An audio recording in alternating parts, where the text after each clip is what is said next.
The rescues that charge adoption fees for taking in an animal, rehoming fees, application fees. They can do that. 2013 and 14, we had lost our home to a home fire. We lost to the Asian people that there's no medicinal value in their shells, and the black market would grow plants, so we could care for her.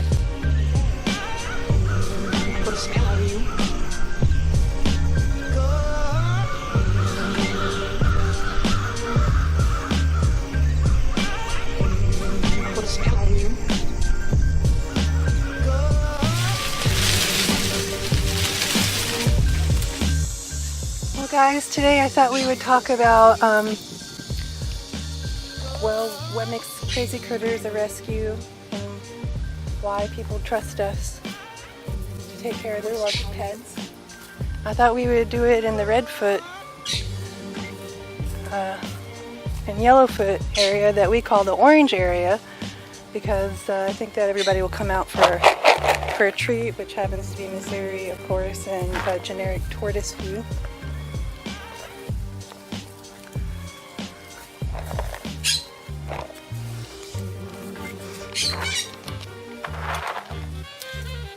Come on guys, come out! Come on, bud. You want some? Come on guys!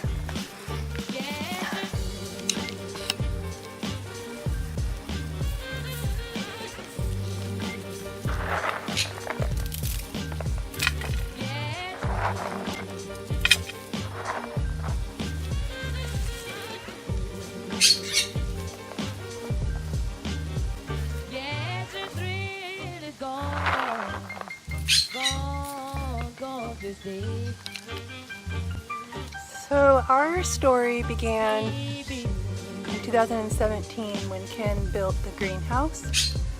He built the greenhouse because he wanted to breed some very rare species of tortoises. I mean turtles, water turtles at that time.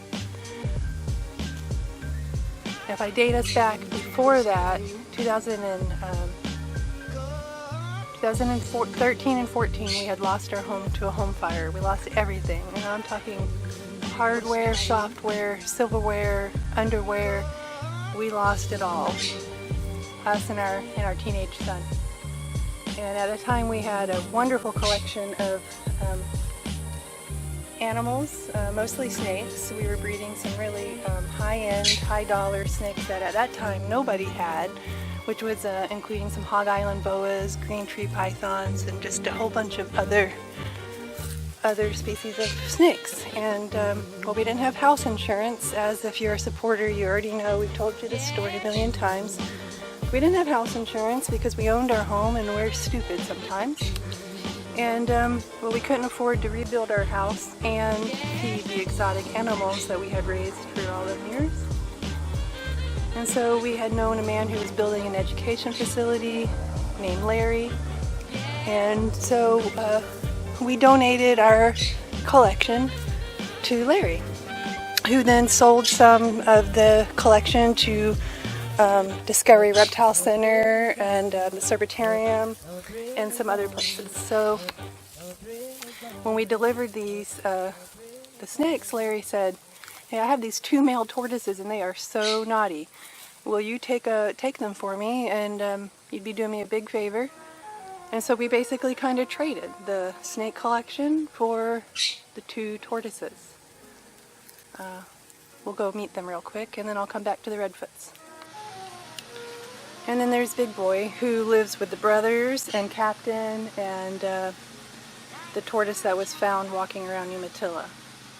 So Big Boy came into our lives, and we had already had the Facebook page, but it was more for, I don't know, art and just different stuff, animal art.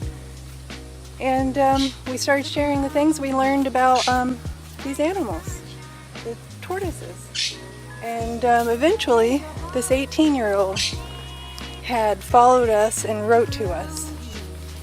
I don't see her tortoise out yet, but she'll come out.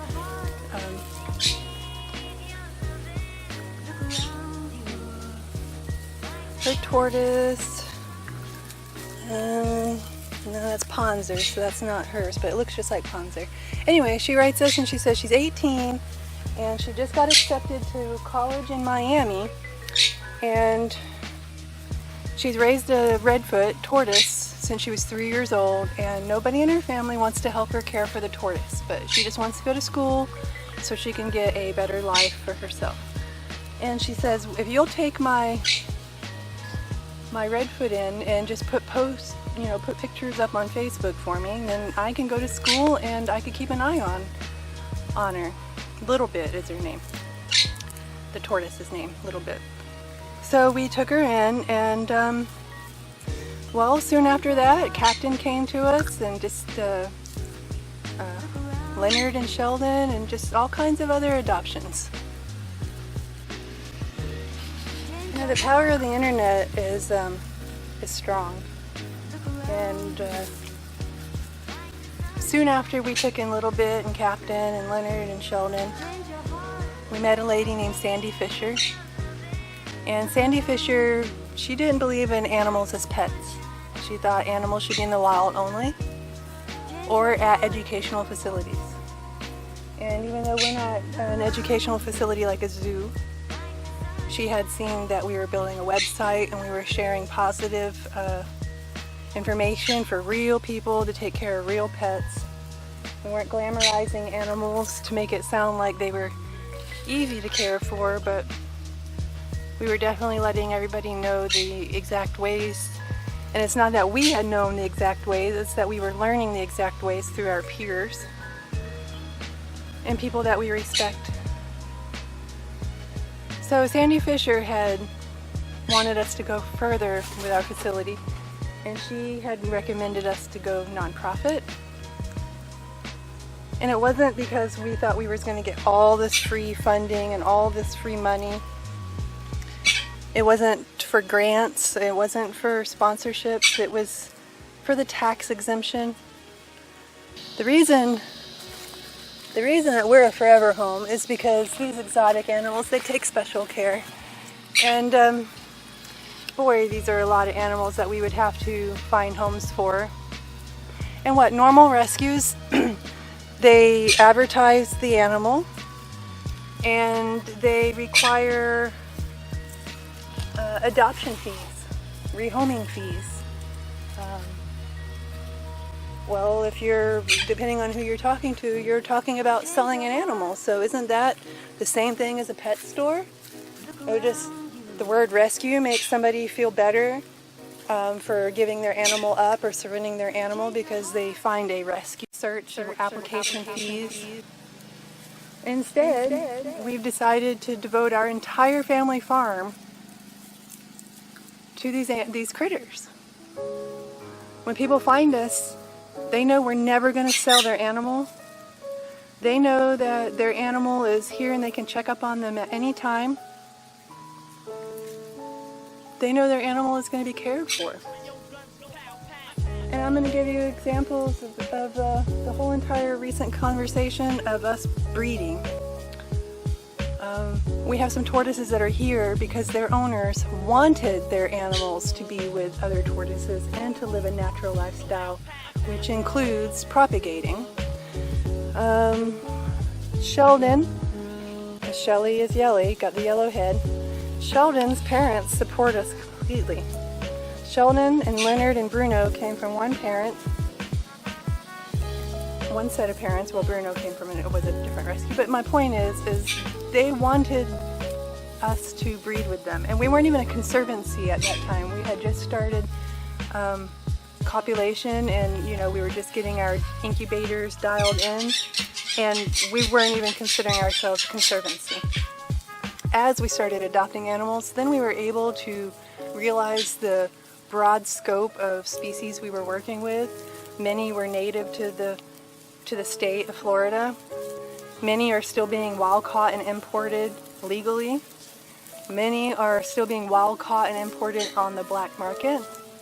So if you breed these turtles and tortoises, it no longer creates the black market. It gets rid of the black market, and you drop the value. And once you once we can prove to the Asian people that there's no medicinal value in their shells, then the black market will be all null and void if there's enough captive breeding programs.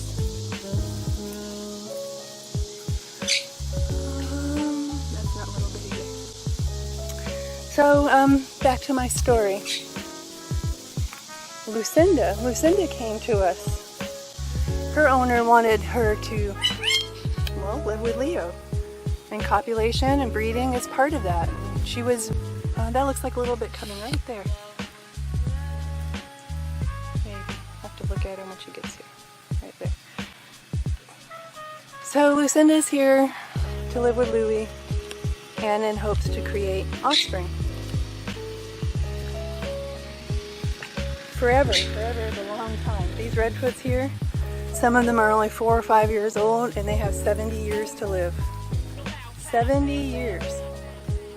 And none of them have to worry about moving ever again. They're going to live here at Crazy Critters for the rest of their lives. And if that means that we're going to hatch out a few of their offspring and sell it to create cash flow so we can improve the facility, that's what we're going to do. It's our right, and there's no reason we shouldn't. We have happy, healthy animals. Another example is Jamie's group. I know it's dark. Jamie's group. His owner had bred them for 10 years.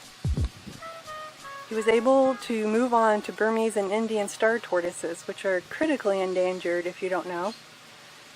He had donated us Jamie and his girlfriends prior to us even being nonprofit. He said he believed in what we were doing and he wanted us to propagate with Jamie, sell the offspring, and furthermore added, he wanted us to be able to sell tickets for people to come see Jamie because he's such a magnificent tortoise in order to create cash flow for the facility to build and grow. So we have animals here that the owners brought them here because we allow animals to live naturalistic lifestyles which encourage propagation. We don't need the funds from the baby tortoises. Specifically, we just want to create extra funds and create a source of cash flow because we depend on growing plants. We grow plants so we can care for these animals. So the reason we don't depend on donations is because we've built a greenhouse that grows plants. And these plants is what is going to pay for the care if we have a vet bill or anything that comes up. And I don't know how many rescues you know of that have in place money-making, cash flow services that doesn't include adoption fees and rehoming fees. And then I'm not saying that there's anything wrong with rehoming fees. I think while we're here we'll pick some of these for Da Vinci and for Max. So back to, there's nothing wrong with rehoming fees. I mean, how else are you supposed to conduct real research, background checks, this kind of thing?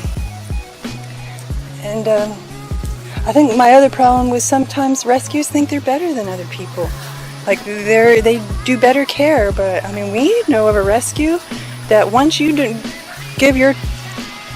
once you surrender your turtle, that turtle sits in an aquarium with unchanged water until it gets adopted. And it's not that easy to find a home for aquatic turtles, believe it or not. Sometimes when you take in aquatic turtles, people want them to have a better life than they gave them, so they don't want to rehome them to somebody who is just going to put them in an aquarium. They want to know that they're going to live in natural environments, and that's what we provide. Cleaning out the box turtle water today. Sometimes you just gotta get the hose deep down in there to get all the crud out. But it's a perfect ecosystem because the plants break down the nitrogen in the water into the nitrates into the water turns it into nitrogen. The nitrogen fertilizes the plants in here. Animals live under the plants and in the plants, so it's a pretty big, important ecosystem. Drop off some flower blooms to these guys, box turtles. Nobody's out because it's a little late in the day. Always happens with the box turtles.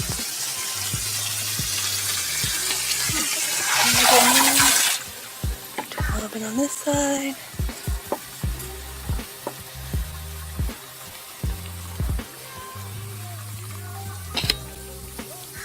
I don't know.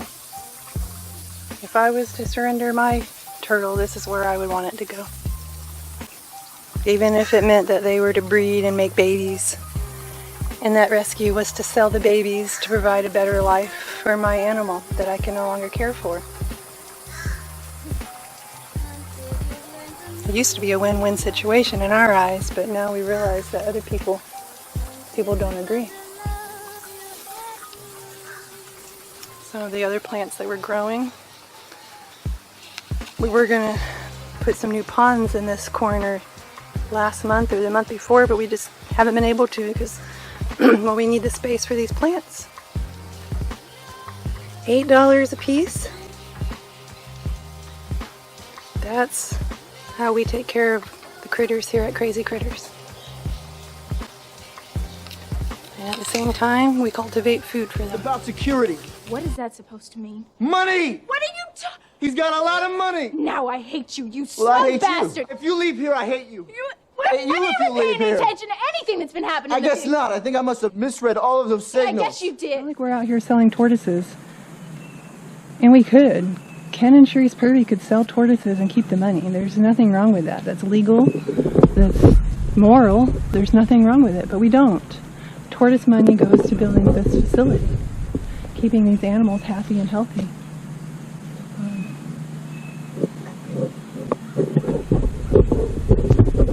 So thank you for everybody that does support us. We're going to continue to grow the facility. We're going to continue to share it. We're going to continue to ask for you guys to support us emotionally. It's not physically, we don't need physical help, do we? Because we do the work ourselves. It's not financial help either. It's emotional. It's just the community, the people, the people we're around, the animals we're around. Just let's support each other instead of creating chaos and confusion. It's a waste of time. And let me show you why we don't need, there's Painter. Wild-caught tortoise, seeking a rescue. We're not considered a rescue, but we house over a half a dozen wild-caught tortoises. So sometimes we take in animals that we don't even ask for. Anyways, and I'm going to take you guys on a walk. I'm going to show you why we don't require donations, why we just use the donation button because it's a resource that's available to us. Why would we not use the resource button? Let's clean out the sugar gliders real quick too, and then we'll go and I'll show you why we don't need donations. I forgot to.